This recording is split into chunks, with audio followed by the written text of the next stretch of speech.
Broadcasting live across the globe, Anjali Rao, Rob McKnight, and David Robinson. And Rob and Robbo, news, entertainment too.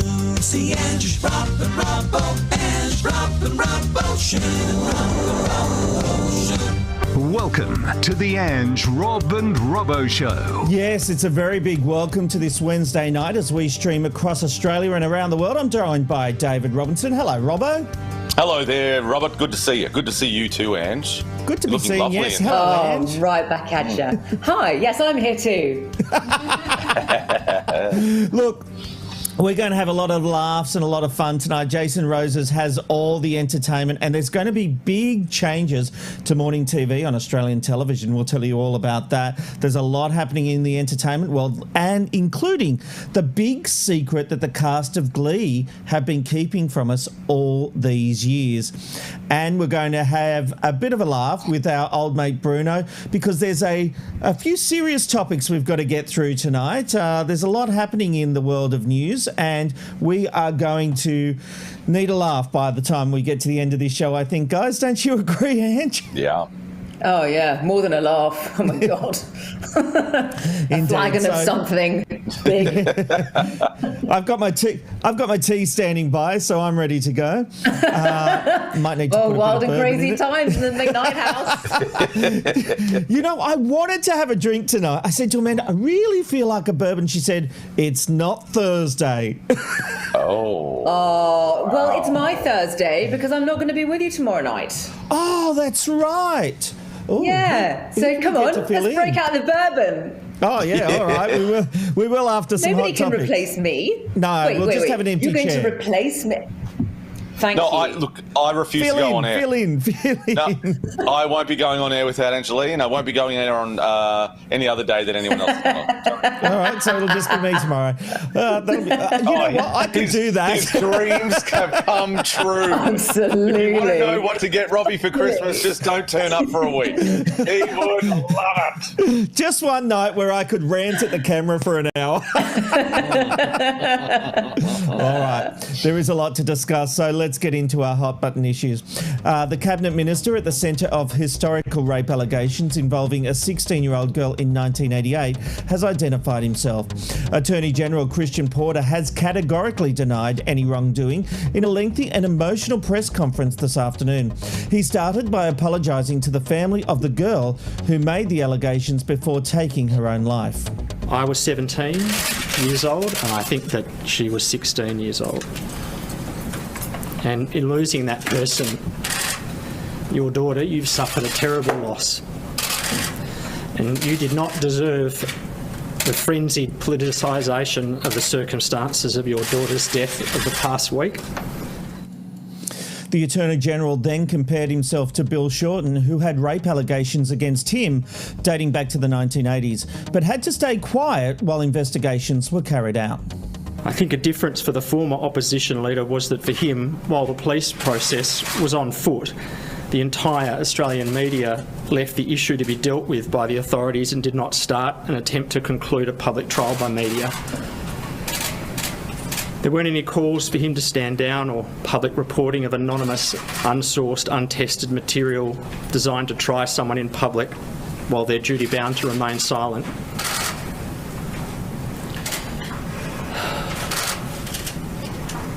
Indeed, when something similar happened to the former leader of the opposition, everyone followed the accepted process, and for a very long time they did that. With me, certain outlets couldn't even give it a week without trying, possibly convicting me publicly with allegations. Before we move on, a clarification is needed here. A lot of reporting has said the police had opened an investigation into the matter, but as journalist Louise Milligan points out, she was the reporter on the Four Corners investigation into Porter. She said New South Wales Police didn't end their investigation. The investigation never began. The complainant never made a statement. Meanwhile, Porter went on to say the full list of allegations has never been put to him by anyone in the media or authorities. Something that I am just personally struggling to even wrap my head around is that all of this has happened, and I have never been contacted in any substantive form by anyone putting to me the details of what appears is now being alleged against me. No one put anything in any detail to me seeking a response. None of the senior politicians or ex-politicians that have known about these allegations and rumours have ever put them to me. No journalist has ever put the detail of the allegations to me in a way that would allow seeking a response. Not ever. All I know about the allegations is what I've read in the media. Now, look, that claim has been rejected by media figures from the ABC to 3AW's Neil Mitchell, among many others, who say they tried to contact the Attorney-General over the weekend especially. Also, while at times Christian Porter's voice was shaking as he held back tears, he said he would not resign as it would set a dangerous precedent. If I stand down from my position as Attorney-General because of an allegation about something that simply did not happen, then any person in Australia can lose their career, their job, their life's work based on nothing more than an accusation that appears in print. If that happens, anyone in public life is able to be removed simply by the printing of an allegation. Every child we raise can have their lives destroyed by online reporting of accusations alone. My guess is that if I were to resign and that set a new standard, well, there wouldn't be much need for an Attorney-General anyway, because there would be no rule of law left to protect in this country.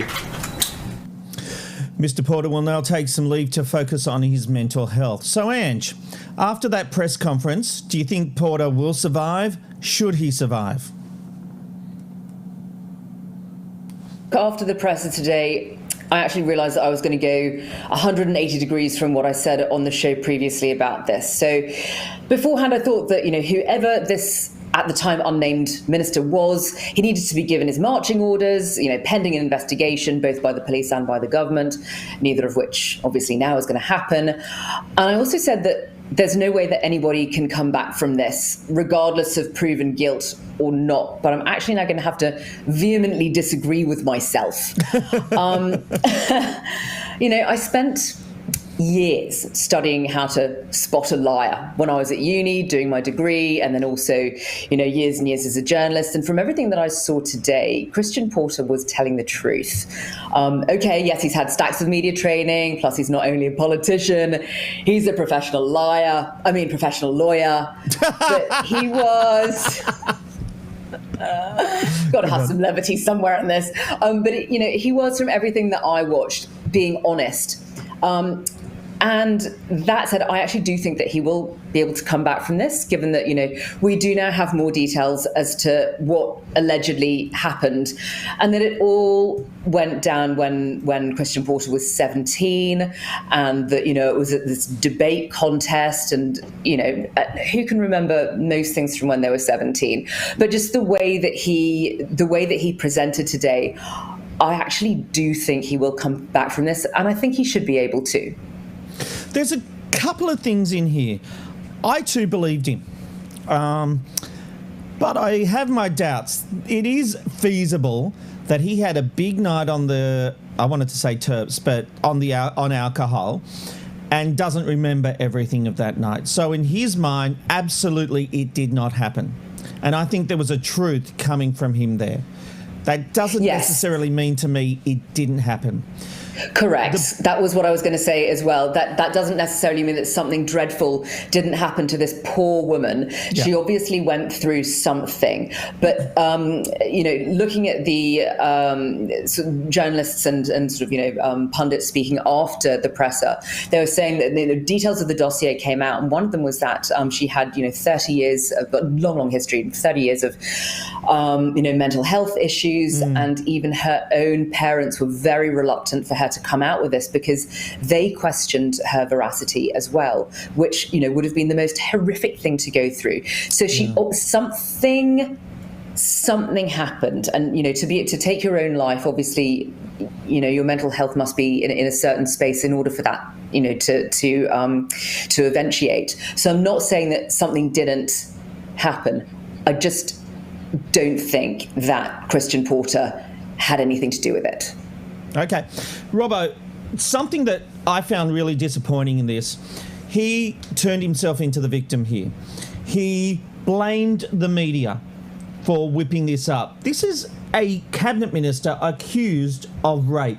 Of course the media should be reporting on this. I did not know his name until today. I'm in the media. I probably could have found out if I went digging, but the general public did not know his name.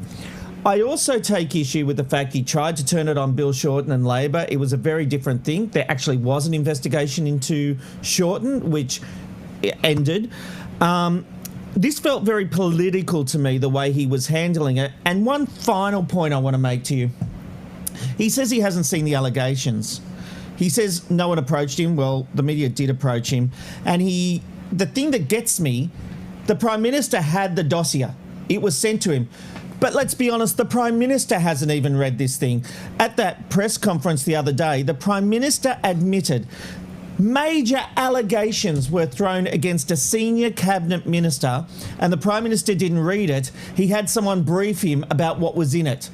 If Christian Porter wanted to read and know what was in this dossier, he could have just said to the PM, "Can I have a look at that file?" Like, come on. Well, look, I would suggest that would be the first port of call. If you start hearing these rumours and you start hearing these allegations, you would obviously say, well, where are these coming from? Especially if you're getting a phone call from the top office.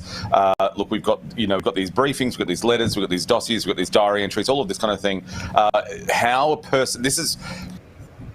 person then doesn't go, oh my God, I need to read all of these things. He'll say that he categorically denies it, but to read it is not an admission of guilt. To read it is to be across exactly what is happening to you. The idea that this, and he said it, and you could see it, this is a life-shattering, world-changing accusation for him, and he hasn't even bothered to read anything. And I just find that to be, it was those kind of moments that made me think, I don't know about this. I don't know if you guys remember the Channel 9 election worm, where, you'd see the worm kind of go like that about whether you'd like it.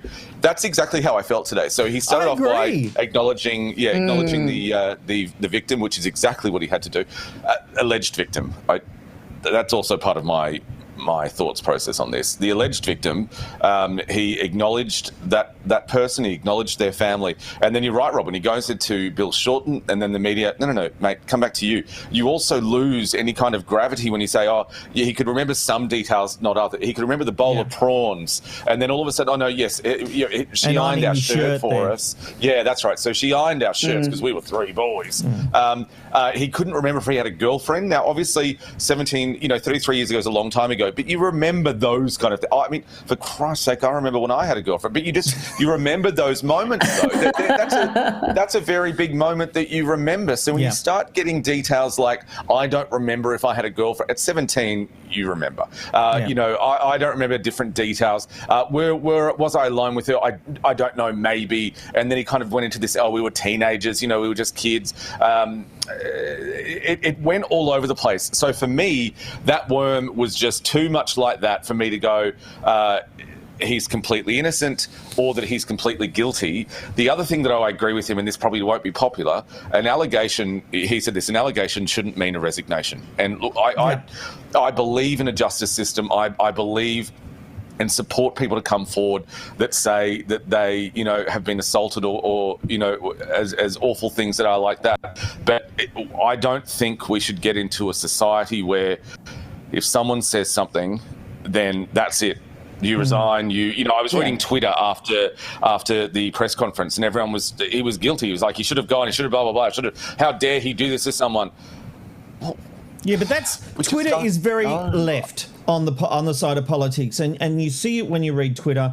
People, I felt, were making their minds up about him based on their political They'd already made their minds up, hadn't they? Yeah. Of course. It was already of course done. They were.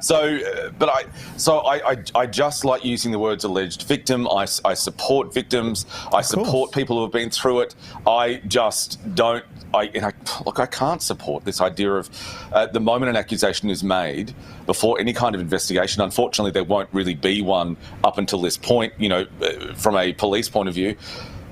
I just can't support that idea of just going, once you make an accusation, then the person you make the accusation against is guilty. Like we said before, if they're guilty, we throw the book at them. We've all said this on this program. But we just can't get into this thing of, oh, well, someone said something about someone. We need to investigate that. Also, really quickly, I know I'm rambling. The other thing that I want to talk about is a journo asked him and said, well, would you support an inquiry investigation? He kind of backtracked and whatever. If you've got nothing to hide, you've got nothing to lose, absolutely, I would have gone out there on that podium and just said, yeah, I welcome an investigation. I welcome an inquiry. Because if he's sure... No, then what's the I'm loss? sure you don't want to go through an inquiry, But here's what's going to happen. He's now taking this break where he, the Prime Minister and the Liberal Party will get to assess the fallout from this. And we've talked about this before. It's all about the fallout. So his future will be decided whether this issue keeps on going. He'll never be Prime Minister. If that was one of his hopes in life, that's gone. He will never, the Liberal Party will never let him be their candidate. What will happen now with his future career will depend on how the electorate is reacting and the media. Will they let it go or will he keep getting targeted? That's the big thing. Look, remember, if this story has raised issues for you, and I know it's raising a lot of issues for a lot of people who follow this show, so thank you for bearing with us and hearing this story and hearing our reactions. But you can contact the Sexual Assault, Domestic and Family Violence Hotline on 1-800-RESPECT, which is 1-800-737-732. All right, we'll move on to other topics. And with just 11 days until the WA election, Premier Mark McGowan is still talking tough on borders, but not only for COVID and fruit, but also drugs. Premier McGowan has already cast his vote in the upcoming election in what is expected to be a massive landslide in his favour.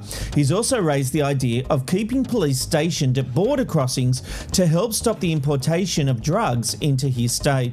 Here's some of what he had to say. The measures we put in place, both at Kununurra and at Eucla, have had a dramatic effect. So obviously, if staff are there checking for bananas, tomatoes and avocados, I don't think it's unreasonable to have other staff there checking and stopping meth, heroin and cocaine. While he and the state's police commissioner are still working out the legal details, he has confirmed the G2G system will not be used, although he had originally put it up, and that means personal information will not be collected. Robbo, many places around the world use border control to detect drugs, but we are not crossing countries here. I've been a big supporter of borders in place during a pandemic, but I don't think a country should be turning that into a policy.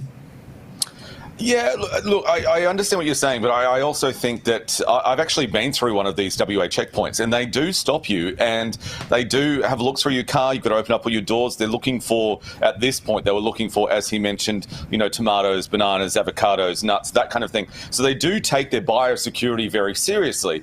They've already got these checkpoints set up. I'd never been through a checkpoint like this before, and I've obviously travelled a lot between Queensland, New South Wales, Victoria. None of them have these things, but WA does at these two major points.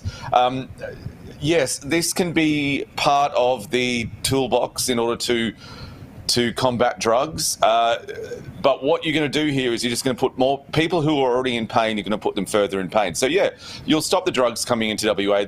Great. There's no support on the other bloody side of the border. This is what gets me angry.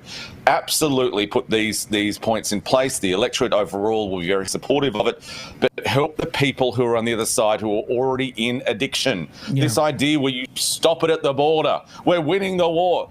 Get real. Like, oh my God, it's 2021. Yes, do that, but back it up with other policies on the other side who help people. Because you know what happens when, addicts can't get a fix or it's more expensive, then, petty crime grows up or other bits of crime. Well, just think about it properly, you Okay. Freaking idiots. Do you know, when I was younger, they used to have those kind of border controls, especially into South Australia. I remember going with my mum. I was a young kid. We crossed the border, and my dad, and the officers went through. They were looking for bananas and apples. They opened the glove compartment, saw a load of crystal meth, ignored that, but were determined to get those. Well, I mean, God, how else are your parents supposed to deal with you? How true. Touche. Very true. What do you think, Anne? Should we close the borders and be it like in Europe where you're crossing checkpoints to get from one country to another? Oh, look, I agree with Robbo in that, look, COVID restrictions have been good for WA, so I get why anybody would want to keep them there. I don't think it's a bad idea per se, but I just question. So say you start having, these hard border checks for drugs as a matter of course, then how does that work with our system of federation, being that all states are open to each other and, we're able to move freely amongst them? And if one state has a hard border search in place, then wouldn't every other state follow suit? Or then if you didn't, you'd end up being the Tijuana of Australia. This is like, it's all down to the fact that there's about to be an election WA and McGowan's appealing to the electorate as their, Arnold Schwarzenegger who's there to protect them. Absolutely. All you have to do is read any social media in response to the suggestion of drug checks at the WA border to know that it's got a massive amount of support. But you can't just do that without, as Robbo said, having other things in place that, assist those who are already, in the throes of addiction. You can't. It's very sort of cart before the horse, I think. Going, okay, we're just going to we'll forget about all that stuff that's happening at the moment and, sweep that under the rug. And, God, that rug is more bulgy than Tom Jones's pants. It's like, deal with that and then look at, border closing, I guess. But if you do one before the other, it's just not going to work. Yeah, no, fair exactly enough. Right. All right. To pay or not to pay? That is the question a young woman from the US has answered firmly. Alex Kolboth has shared a message from a guy she had a couple of dates with. He thinks it's only fair, now that she's dumped him, that she reimburse him $35, an amount he thinks would cover her share of the few dates they went on. That's not a lot of money. She slammed the man for his audacity and said she would not be paying him the money. So, all right, she's gone on the dates. She's dumped him. Should she pay up, Ange? No. She must be like, cheap and petty. Thank you so much for reminding me why I dumped your ass. Seriously. I do have to say, $35, that's $70 all up. That's maybe one meal to, at a nice restaurant. Certainly not multiple dates, surely. I don't know what sort of nice restaurants you go to, but the ones I go to, $70 and getting you a glass of water. I was trying to be relatable. Man of the people, Rob McKnight for PM. No, you can get a $5 schnitty at the local RSL, and I do that quite a bit, let me tell you. Lucky girl Amanda. I've said it before and I'll say it again. Our first date was at McDonald's. She's got her head. It's true story. True story. Oh my God. Not a date. What was it then? It wasn't a date. Oh. To catch up. If that's what she does on a catch up. Nice. But anyway, back to the topic. That was a joke, everybody. So say this chick offered to pay her half, and I believe that she probably did. That was his chance to take her up on it. And it sounds like the only reason that he wanted her to pay him back is because he thought there would be some sort of, transactional thing going on here in the vein of there's no such thing as a free lunch, which is gross. And when she took that off the table, so to speak, he decided that the rules of the game would suddenly change. And now he looks like a knob, which he is. No. Angela Rao, come on. Look, no. Everyone wants equality. No one wants to step up. The man's been paying since sorry, I tried to go through that and I started laughing before I could get through it. It's pretty... it's pretty cheap. Well, let's get to another story on what Robbo's like when he goes out on a date. Bad drunken behaviour continues to be a problem across the country, but the police are finding new ways to fight back, and this time they're using humour. Posters have been put up in pubs and clubs. The very wordy signs begin with the line, "Things that are hard to say when you're drunk." Some of the phrases include, "Thanks, but I don't want to sleep with you." No kebab for me, thank you." Oh. "Where is the nearest toilet? I couldn't possibly vomit in the street." Basically, the message is behave or be banned. Robbo, what's something you can't say no to when you're drunk? Anything.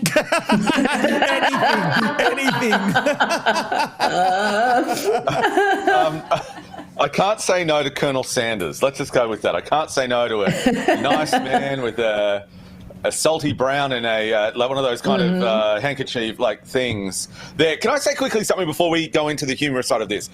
This is another one of those things where some PR firm has got to the government. They've got, a couple of mil or a couple of $100,000, put together something that's kind of edgy and whatever. It's too wordy. I mean, if you look at the poster, no one's looking at that in a pub, let alone probably, I'm assuming they're putting them in the bathroom. Yeah. No one's looking at that kind of thing. You know what I find? There have been posters, and they've been up for quite a few years, and it's about either anxiety or gambling, and they've got a couple of points which you can read while you're washing hands or read while you're peeing or whatever, right? And I think they work because they're just short and sharp. No one's reading this. This is a waste of time, a waste of taxpayer money, a waste of energy. No one, and the only thing it will elicit is maybe if two friends are peeing at the same time and they're looking at it, they might read this. I reckon we should get a kebab. No one's leaving there going, "Oh, but maybe we should behave ourselves. Yes, we should leave early. Yes, all right, Michael. Thank you. Let's go." No one's doing that. It's these programs are a waste of time.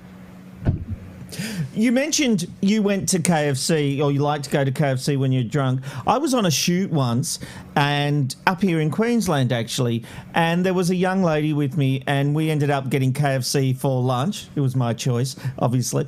And she had the KFC. Let's just say... Did you pay, or did you make her pay you back? Oh, the company paid. The company paid. Big time Channel 10 dollars, KFC.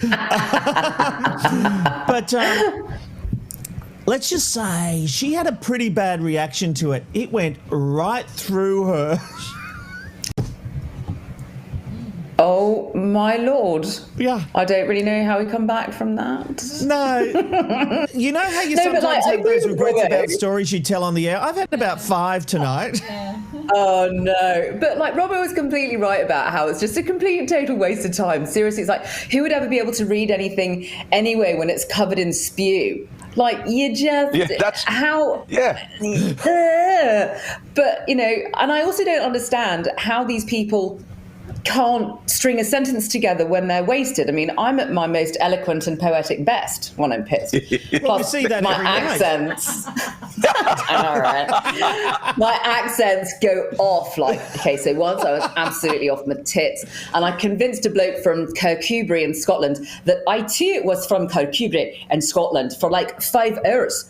And then I got bored and started talking like myself again, and he got in a proper rage, like a proper drunken Scottish rage, because I was faking an English accent, which he said was terrible. It was terrible English accent. Quickly give us your Aussie accent. We've got to go, but give me your Aussie accent. I can only do it when I'm uttering intense profanity, Rob. Well, you did it last week after the show. Hey, Robert, I'm sorry. Yeah, you looked at me profanity.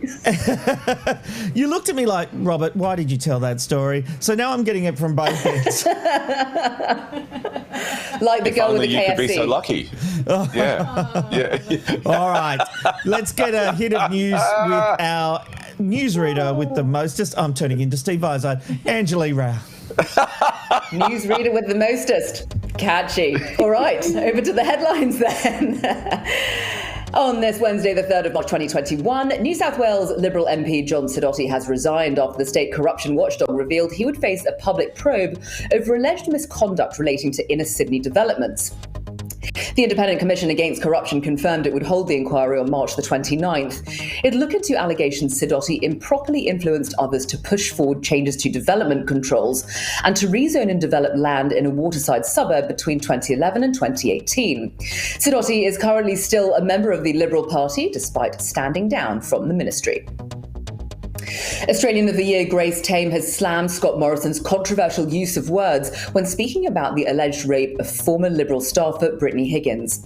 Morrison used the words "as a father" in his initial response to Higgins' accusation, after his wife urged him to think about it in the context of his two daughters. Here's what Grace Tame, a sexual abuse survivor and advocate, had to say. It shouldn't take having children to have a conscience.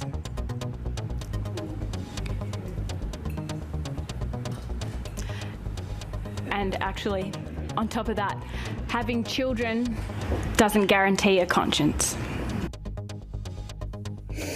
Perfectly said.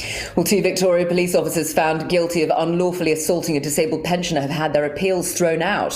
Senior constables Brad McLeod and Florian Hilgart were found guilty last year of 4 charges between them for blasting the victim with a hose, using capsicum spray and punching him.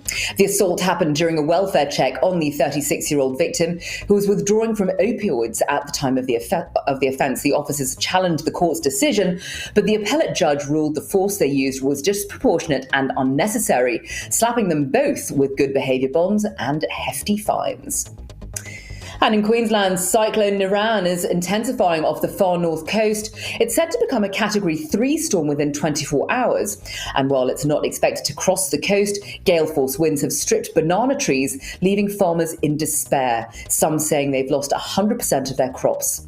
Niran is currently sitting at 335 kilometres off the coast of Cairns, packing sustained winds of 100 kilometres an hour and gusting 140 kilometres an hour. About 4,000 people were left without power this morning, down from 42,000 on Monday.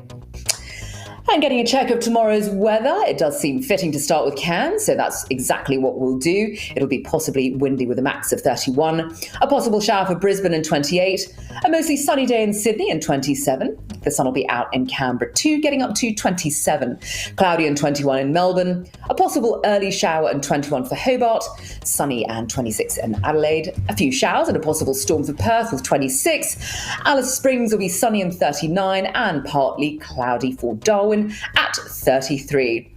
Back to the host with the most. Rob, see, that's how you work that sentence. Thank Mr. you very McKnight. much. Thank you very much. Hey, Ange, that cyclone story that's still happening up here in Queensland, it was interesting today. The Bureau of Meteorology put up an interesting graphic that showed how it was going. And as you can see there, this is a real graphic from the Bureau of Meteorology in Queensland. As you can see, the cyclone's about to penetrate there. For God's sake. This is an actual photo. Is it just me that saw something a bit phallic in there? It is literally just you. And I've got a filthy, filthy mind, and it is still just you. If no one else sees Doodle Whacker there, then I don't know. All right. Doodle Whacker. Doodle Whacker, yeah. I was back on Doodle Whacker, sorry. All right, Trigger let's move words, on. yeah. Because Roy Orbison was and still is one of the most treasured voices in music, and an Australian performer is making sure that his songs are never forgotten. John Stefan, welcome to the Ange, Rob and Robbo Show. Thanks for having me, Rob. Look, John, you have been performing this extraordinary tribute show called You Got It, a salute to Roy Orbison, and it's even been endorsed and presented by his eldest son, Wesley. This is huge. How is it to have the recognition and approval of someone so close to Roy? Oh, it's absolutely amazing. I grew up loving and learning from the greatest singers of all time, and the main one was Roy Orbison. My parents used to play his music every day, and I moved to the United States just after leaving school and to push my music career. I lived in Los Angeles for a while, and I decided to move to Nashville because every afternoon I'd go home from the studio working with people like Babyface and Pink's producers, and I would would always just go home and start singing the music that I grew up loving. And when I moved to Nashville, I was lucky enough to be invited at this amazing event, the CMA Festival, where I sang for 50,000 people, but I chose crying a cappella. And the Orbison family just happened to be there listening at the time. Oh, wow. No. Yeah, it was pretty crazy. I walked off the stage and in the wings, and that's where Barbara and her son were there standing. And from there, I was never. How dare you sing that song? Never do that again. Is that how it ends? That story? Well, it sounds like you've met Barbara. She actually was quite a little bit like that, and she was known for being very strong. She was from Berlin, and she had a few nicknames, but I got on quite well with her. She was a nice lady. She was Roy Orbison's second wife, and his first wife was a lady named Claudette, who he wrote all his songs about. But Barbara, after she passed away, he married Barbara, and she looked after Roy for quite a long time, and they grew very close, but she was also very protective. So, yes, she kind of did say that at first. That's amazing. Now, look, John, I know that you are very clear about one thing in particular, and that's that you are not a Roy Orbison impersonator. It's that you pay tribute to him. So what in particular is it about the late, great Roy Orbison that made you wanted to do that, to pay tribute to him? There's so many things. I mean, I would say out of any artist in history, he's probably the most respected artist of all time when it comes to people within his industry. Every star you ask who was one of the greatest singers of all time, they always say Roy Orbison. And a lot of people don't realise he wrote most of his songs as well. So it wasn't just the fact that he had such an amazing voice, and he was known as the Caruso of rock and roll, but he also wrote these amazing songs that doesn't matter what country you're from, and I've been all over the world singing in India, in the Philippines, in Japan, and all over Europe, and everyone knows Roy Orbison. And when you start singing Pretty Woman, they all know the lyrics, So songs like Pretty Woman, Only the Lonely, You Got It, they're songs that I think will live around for many decades to come. So, John, they're obviously the songs that connect with the audience. Do you ever get, knickers thrown at you? Isn't that what happens with these kind of old crooners, where people like the old big knickers? Do you ever get that? It is. Well, yes and no. Look, with this audience, I'm an originals artist as well, so I do. I've got three. People would throw knickers at you, for goodness sake, John. Surely. Well, I have had that happen, but I think I haven't had too. Those big. Anytime, as I said earlier, equality for all. Got some bonds here. I hope it's probably not what you're used to. Oh, mercy! He's got knickers on standby. That he just ripped those off. Maybe he doesn't wear pants underneath. I don't know. It's very, very scary, John. But let's not talk about these things. I've got to say, this show has gotten rave reviews. For fans of Roy Orbison, it simply cannot be missed. For tickets and information to see John Stefan in You Got It, a salute to Roy Orbison, head to www.johnstefan.com. And if you are unable to make it, you can pick up the CD to hear John take on these iconic songs. Just head to johnstefan.com. John, thank you for joining us. You are an absolute delight, and good luck. You're fantastic. Thanks for being on the Andrew and Robbo Show. Thank you very much for having me, and I hope to see you again. Thanks, guys. It's the random life shot of the day. Where are you going today? You never know where you'll end up with the random life shot of the day. And today we are taking you to a train, but not just any train, a train going through the snowy landscapes of Norway. This here is the locomotive Norwegian State Railways travelling from Trondheim, I just spat everywhere, whoops, to Bruno. This train and its camera run 20 hours a day, 7 days a week, if you ever want to escape to the Nordic regions. As you can see, there it is, a snowy and rainy day with a top of just 5 degrees and a bottom of -1. Let's have a look at some feedback now here on the Ange, Rob and Robbo show. Look at that. I think I'm going to have to beautiful read it, Robbo, because our feedback supers aren't working. I'm so sorry. But Chris Reed says innocent until proven guilty. Nicole says people have lost their job based on allegations, footy players, celebrity, etc. And allegations have been found untrue down the track. Jason Turner says they were looking for nuts, Robbo, and Robbo wasn't arrested. No, that was a question. What? They were looking for nuts and Robbo wasn't arrested.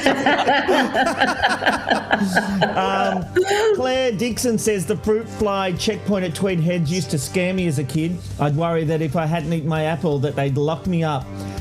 Nicole wow. Yeah. Nicole says, Rob, I hope you have a comfy doghouse. Yeah, I think she's right. Dylan says, I hate seeing all the oils and fat drifting through the air when you walk into KFC. Oh, I love that. Love that. And Big Brother Sorry, I'm back says... Sorry, Robert. I'm back on nuts. When were we talking about nuts? What? I think... I don't know. Okay. It applies to most of my responses. Let's just go with that.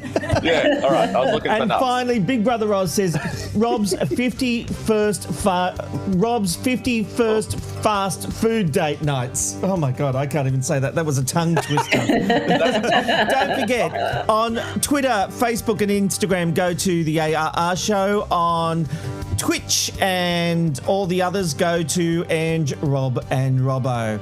All right, let's move on. It's time to get a hit of entertainment with our very own entertainment reporter, Jason Roses. Jason, what's coming up?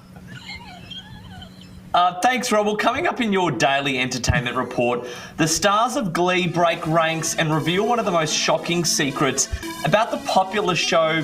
There are big changes coming to Sunrise and the morning show, and why Australia's favourite morning shows will never be the same again. And the best blooper of the day, as Sylvia Jeffreys has an absolute shocker on the Today Show, but it is really funny. That and so much more coming up. But I don't know when I'll be back because Bruno's up next, so I'll probably be doing the entertainment at 11:30 p.m. tonight. So just catch me on Twitch at 11 o'clock tonight. So true. Anyway, and by the way, that cyclone diagram, I definitely saw it. Thank you. You would. You would, though. And it looks, can I say it looks like a big one? Look, you should have seen the animation when it was going back and forth and back. A big cyclone. Huge it looks cyclone. massive. Yeah. I don't think we're going to be finished by 10 o'clock tonight. The tip of it looks massive, yeah. Yeah. All right, thank you for that. God. Robbo, it's over to you.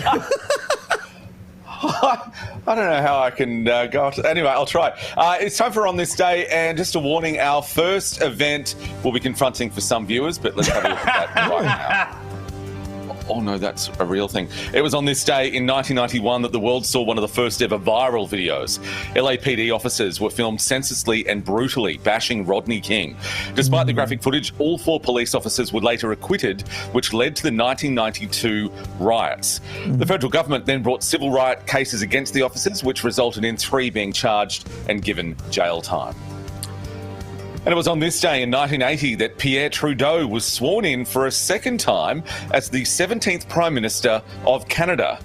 He would also spawn another Prime Minister, Justin Trudeau, who is the mathematically and scientifically proven to be the hottest politician ever. You can see the formula behind him. It's not hot, though, is it? That's hot, all right. That's... and finally, it was on this day that the Tim Burton version of Alice in Wonderland starred a Tim Burton version of Johnny Depp, Australian actress Mia Wachowska, and Helena Bonham Carter. Somehow this film went on to gross over $1 billion at the box office. I don't know how, and I don't know why. Robert. Thank you very much. All right. It's the time you've all been waiting for. It's time to go down the rabbit hole with our good friend Bruno. Bruno, come on in, sir. How are you tonight? Hey, how's it all going? And by the way, Jason is 100% right. It from a mile away, it looks like a penis. But do you know what it looks like? It looks like it's at half mast because the head is kind of like it's deflated a bit. Am I correct in saying that? Because it's not at full attention. You know, So once maybe it's upon a time we tried to retracting. be a classy show. Angie's correct. It is retracting. It did what it had to do, and it's shutting up shop. So is that Bruno, why there's can I a just mess say- over the... can we show the That's picture disgusting. again? Is that why No. there's some colorization there? That's Well, no, horrific. those are the veins. That's just part of the texture. No, I mean the orange God's spot. sake. Anyway, let's move on. Bruno, right. can I just say that I love how you've matched your aesthetic look this evening with the walls behind you. It really works. That is so true. You know what?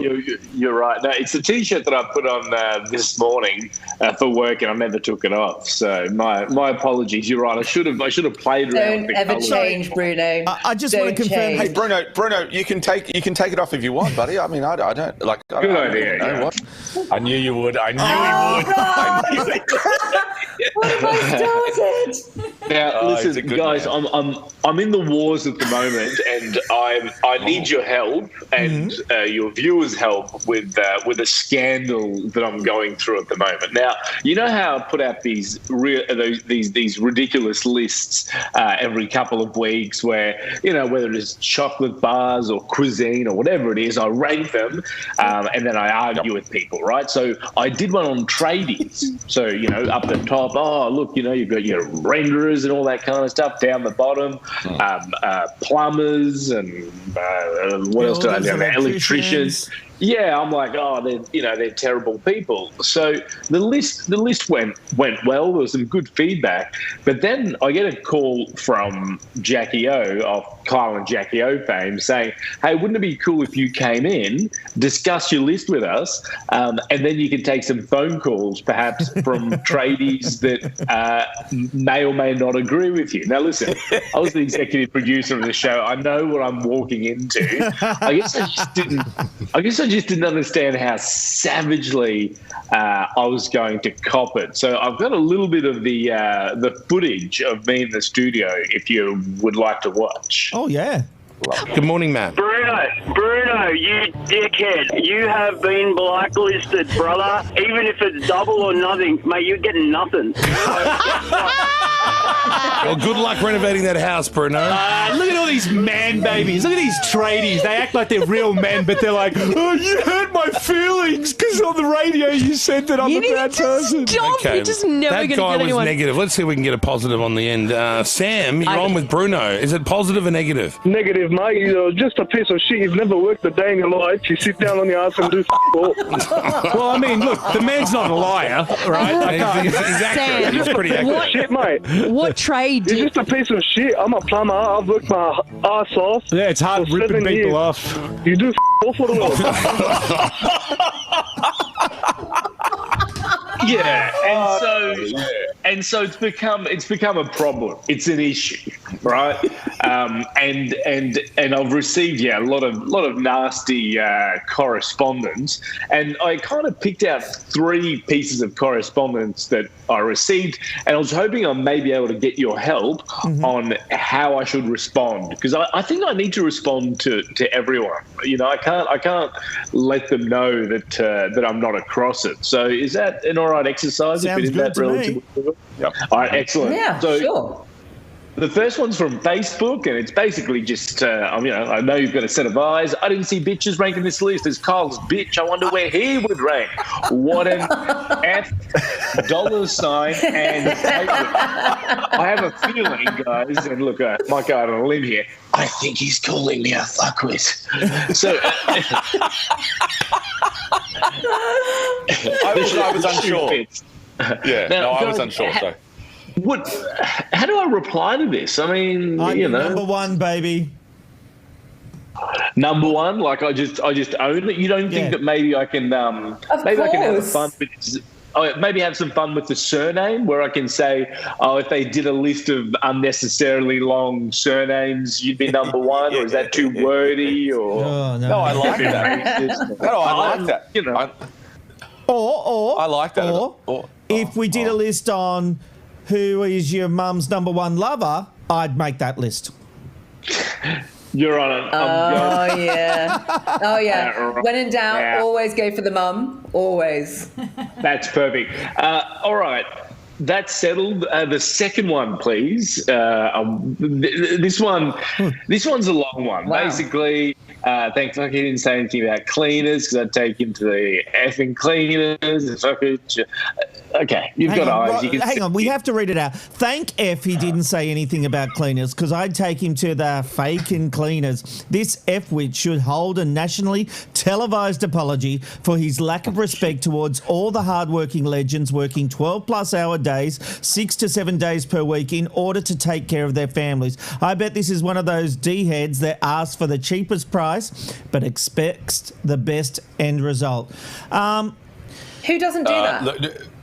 And there's a lot of hashtags as well. That's what I was about. No, that's what I was about to. A psychopath does that many hashtags. This person is what a are the psychopath. hashtags? I can't see. Waste of space, but it doesn't matter. It's just the amount of them. Oh my! Wouldn't it be so funny? Wouldn't it be so funny if I didn't actually see his comment? However, I follow the hashtag wanker and hashtag lowlife tags, so I was then able to see the comment because of no, of course. Weirdly, Bruno, if you had followed the hashtag mouth warrior, you would have seen a bit of my work. You've got to pay the bills sometimes, don't you? I have a suggestion. Could you bring it back up again, Amanda? I think your response to that is, I think you've made a typo. When you say you work 6 to 7 days a week, I think you mean per year. I do like that. That's not a bad one. Feedback is going to go off McKnight. I don't think everyone's sold on that one. Well, what do you think about asking him if he'd be able to clean my house for a really cheap price, and does he do celebrity discounts? And then do a lot of hashtags. I do a lot of hashtags. Lots of no, actually, Bruno, just reply in hashtags. So hashtag will you, hashtag do, hashtag celebrity, hashtag discount, hashtag. Yes, that's what I'm going to do. Bruno, can I jump in? I've just got to say, you're a very entertaining man, but we all know Jason Roses is standing by, and I've been watching him on the monitor, and he's like this. Oh, when am I going to get to go on? Can you tell us? I'm so sorry. What a little bitch Jason is. Jason, I didn't mean that. Sorry. It's just because Bruno's got his shirt off. I threw you under the bus, Jason. You can't throw me under the bus. I'm enjoying watching you, Bruno. But every time you're on, it's like a 4-hour chat. Hashtag where, hashtag Bruno's taking up too much time, hashtag Look how slowly he's talking now. What's your last one, Bruno? Now, why are you shirtless? What happened? Well, you know what? Wait. Hang on. Jason. I got a Coke Zero and you're shirtless. No, Jason, you're not watching the show. Watch the show. It's a good ad. Don't be like the rest of Australia. Jason? And not watch the show. Please watch it. If you turn away... I'm watching it and Listen, I'm reading the comments and everyone's like, I love Bruno. Bruno's on. Yay. Bruno. I'm like, who's Bruno? Jason, here is the simple message. If you turn away from the Ange Robin Robbo show for even a minute, you miss a world of entertainment. Okay. Oh, I love it. Wow. That was the promo line, no? All right. Bruno, what's your last one? Amazing. I tried. Oh, don't worry about the last one. Oh, okay. Well, let's do it. Right. So basically, Nathan's saying if I had to deal with him, I'd put a 20% F-wit tax straight on top of the quote because you're going to have dramas with the Gronk. I'm thinking in terms of a response here. I mean, can we have a bit of fun with it and say that 20% seems too low for the F-wit tax? Have you met me? Yeah, have you met me? It's 40%. Yeah. But I can do better than that. And by the way, I didn't realise that there was an F-wit tax. I feel like I've been paying it all my life. Spoken like a true F-wit. Thank you guys. Just give us some good inspo to get back to these people. Yeah, you know what? I ask doesn't seem high enough. Here's a good mean? response. Yeah, but what is a Gronk? You've been called a Gronk a few times. What is a Gronk? Yeah. What is that? A term for like a hot Frenchman who takes his shirt off as soon as someone tells him to? Beautiful blue eyes, beautiful red lips, Snow White, wonderful man. Are you still married? Hashtag. Is it serious? Hashtag. It says Not here, desperate at all. derogatory, informal, and unintelligent and callous person. Oh, right. Well, that's not what I was thinking. That's none of those what I think about you. When I think about you, Bruno, I don't think about those things. And he thinks about you a lot. A lot. Bruno, we love your Wednesday segment. You'll be back again next week. We'll see you next week, my friend. All right. See ya. You know, people Can I just on quickly say social something media before you were throw to saying- everyone? Sorry, Robert? Oh, sorry. Can we bring Jason up? Jason, that obviously we are establishing a relationship on this show. What you just saw then was showbiz. With him, it was showbiz. No, wait. It was showbiz. It didn't mean anything. Is he gone? God's sake. Sorry. Can we go back to the shot of Bruno? This is what's happening live in Bruno's house right now. I'm back on actually. Hey, Bruno. Can you still hear us? That's great. Does he know we're watching him make a sandwich? That's fantastic. Oh, God, that's so good. First rule of doing a live cross is shut down your computer when it's finished. There he goes. Let's see him again, Amanda. Oh, no, stop it. We're going to tell Abby to call him. He's still got the AirPods in. He knows he's on camera. Give us a wave, Of course he does. I love it. Give us a wiggle, Bruno. That's great. Actually, give us a wiggle. Come on. I will say, Robbo, thank God you didn't tell him to take his pants off. Wait, he's coming back. Hey, Bruno. Look at him go. Hey. What now? Oh, that was the best. I was worried about That was quite a show. He knew. Oh, God. He's a professional. Sorry, Jason. Entertainment. Professional what? Jason. Oh, my God. I'm sorry. I'm so transfixed with the. Oh no, he's actually turned it off now. This is our final end frame. Now. Amanda, show us the frame. That's his goodbye. I love that. All right. Jason, Glee was very successful in its time, but apparently some of the cast didn't love it as much as the fans. Yeah, you're right. So during a podcast, it's called Dating Straight, two of the main actors, Jenna Ursowich and Kevin McCall, they play Tina and Artie. So they've basically opened up about the moment they started to hate the series. And it's when they had to sing Gangnam Style. Do you guys remember that song from Psy? And it broke records around the world. Yes, Gangnam Style. that one. Yeah. No, that's not how That's like CNC Music Factory. Can you guys please? No, please never sing again. But apparently, when they have to sing that, they hated the show. Glee, the two actors.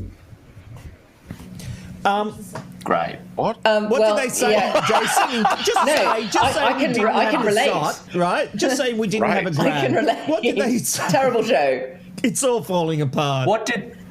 What did they say? They basically said on the season. We've got it. Let's have a listen. Oh, let them When was the talk. moment that you decided to hate Glee?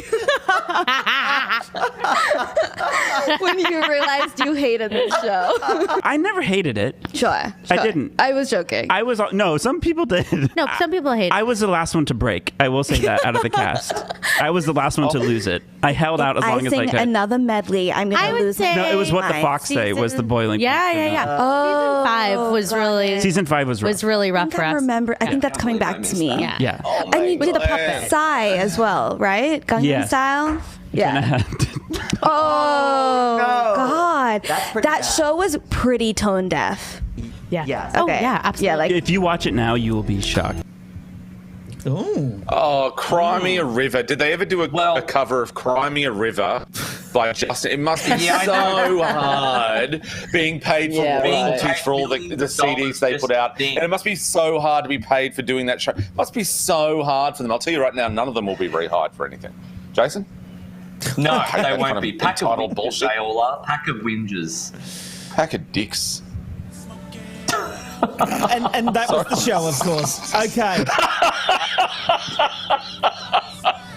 I do not know what's happened. Jason, are you okay? Are you upset that we spent a lot of time with Bruno? Are you feeling a bit left out? Yeah, I'm very left out. Yeah, I'm feeling very left out. So I'm just like, I'm just in my own world at the moment, Dal. What are you talking about? You've got like by far the biggest box. We're just like three little tiny slivers, and you've got like the most of the screen. How much more love do you sodding well want?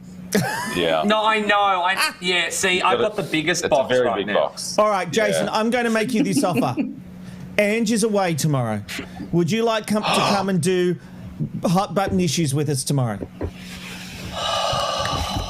Oh my God! Okay, settle down. Ange, would you let me sit in on? I'm not going to be like you, Ange. You're just amazing, but I can come and sit in. I don't care. I'm like right here. Yeah, you're the one taking the day off, Ange. You're the one taking the day off. Mm-hmm. I've got a modelling session. I've got to model, darling. Hang on, is that for Real Housewives of Melbourne? Go for your life. It is housewife related, yes. Ooh. No. All right, we've got to move on. Jason, a building I spent... Robbo? Me too. A building... Robbo was meant to ask this question, but he wasn't. Oh, wait. 3, 2. We're only on Twitch now. 3, 2. So a building that I spent my first 2 years in television is going to put... Oh, that was relatable to me. Jason, a building I spent a lot of time and is packing up and moving out. What's happening, Jace? It's the end of an era. Now, this is an exclusive, but production at Seven's entire Martin Place studios, they're going to reallocate to Everleigh next year. It's important to note that TV Tonight did break the story. The reason for the move is they're saying it's a cost-saving decision to move away from the high leasing around the CBD. I'd imagine the rent around Martin Place is definitely not cheap. The Seven West Media Managing Director, James Warburton, said this: "For the first time in 40 years, all divisions of Seven Sydney and Martin Place has been an incredible location for Seven Sydney news and public affairs operations. However, our responsibility to deliver cutting-edge, market-leading news and public affairs content has outgrown our video." Check it out. What I took away from that, Jason, was it's exactly. Get out of the city, so we're going. I'm pretty sure they've got like a coffee shop and. From Breaking Central, Koshi and Mel. Good morning, everyone. Welcome to Sunrise. Do you like our new home? We are in the heart of Sydney in Martin Place, and behind these windows here is... Guys, sorry, Rob. I thought I was in it. That's why I pushed for that. Oh, sorry. Now it makes sense. So we played the overlay again, and then Robbo went, "No, I want to see it just in case I'm in it." And you weren't, Robbo. You weren't. I wasn't. I really wasn't. Robbo, were you at the coffee shop having a coffee like right behind, like 10 metres? I think I saw a glimpse of you. Was that great to have Bruno back? And Bruno's going to fill in for Ange tomorrow. Let's wrap this up. Jason, there was a priceless moment on the Today Show this morning. What happened? Oh, what was Sylvia Jeffries thinking? So she's weeks away from welcoming her second child with Peter Stefanovic to reveal on the Today Show, but she accidentally popped the balloon. I'm not going to reveal what colour the confetti was. Got Brooke in here with some balloons we don't know what colour inside of them. No idea. About 3 minutes. No, I may have stuffed up the reveal a little too early by trying to test the strength of the pin that we were... That's me into labour. West Coast Eagles fans are going to have to wait a little longer before... Oh, I love that. That's great. That's great. That is, see, What a great needles and moment. balloons don't go well together. They don't. No. They pop. The balloons pop. That should teach everybody a lesson about cares. The end. Oh, no, that would because she stuffed it up. We probably wouldn't have run it otherwise. So, you know. No. Gender reveal. No. No. Who wants to run like a balloon popping with blue things coming out of it? No one. No, I think that was good TV. I would have done That's my boy. Now, Ange, you have a lovely weekend. We will see you on Monday. You too, Jason. Do me proud tomorrow, babe. Well, just. Am I Jackson, actually stepping in, or was that a joke? No, I was serious. I just don't know if Abby's already booked someone, so I have to double check that. No, it doesn't matter. No. Whatever happens on air, you stick to on air. That was a lesson that you taught me a long time ago. If it happens on air, that's the law of the land. No. Yeah. So The answer tomorrow, is no. Jason. I'm not some ring-in. I am more important than that. I'm not just going to pull me out of the Just street. be aware, we may I have can't some support people that. hosting tomorrow because Yeah, we I booked may someone, have stuffed up. Anyway, Jason, we will see you Great. tomorrow, but we won't see you Monday. Everyone's taking time off. I've been here for 156 episodes. I have never missed an episode, ever. Well, you No, have even the because it's episodes, you know what, 157. I'm going. Bye. You didn't even miss the episodes that you weren't hosting because you couldn't help yourself and you installed a special camera when I was hosting. That's right. You couldn't help yourself. So No, when you were hosting, I sat up right next to you. No, that's when Amanda was in hospital, remember? Ah, the memories. Oh, I remember. All right. We love you, Amanda. We do. I do. love you, Amanda. What are we doing? We do. We're still on air, Who's on sweetie. that show? Had breaking news. Abby has apparently booked Bruno for tomorrow. See Ange, rock the rumble, Ange, rock the rumble, should rock the rumble.